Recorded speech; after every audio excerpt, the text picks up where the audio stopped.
Hi everyone, today we'll be working on question 200 on LeetCode called number of islands. So we're given a matrix of 1 and zeros, 1's representing land and 0's representing water. An island is considered any adjacent ones next to each other, covered around zeros, and they can be considered island if it goes either horizontally or vertically. Cool. And so, to do this, I'm going to be doing a DFS traversal, even though BFS would be totally fine here too. So I'm going to say that count equals 0. I'm going to be iterating through every single possible tile inside our grid.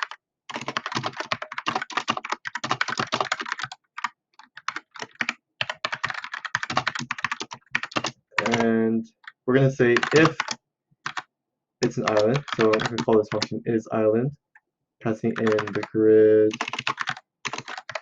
I and j.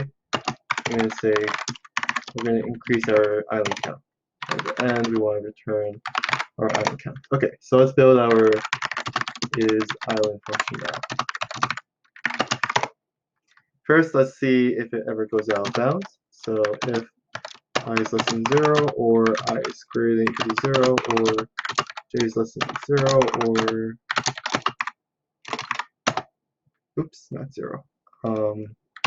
Grid dot length.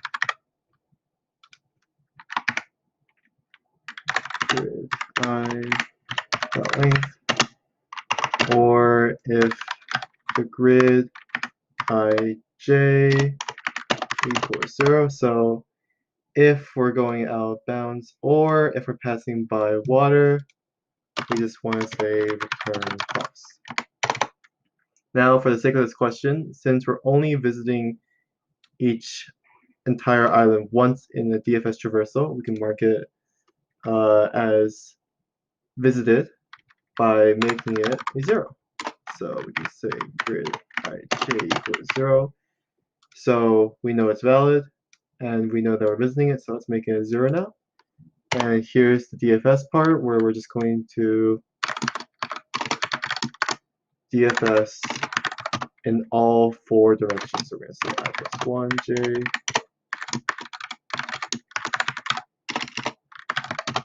minus 1, j,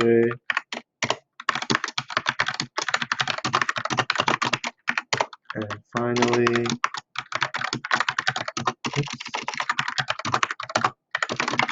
So this will go in the 4 cardinal directions, visit all those nodes, and keep going until all 4 directions are zeros.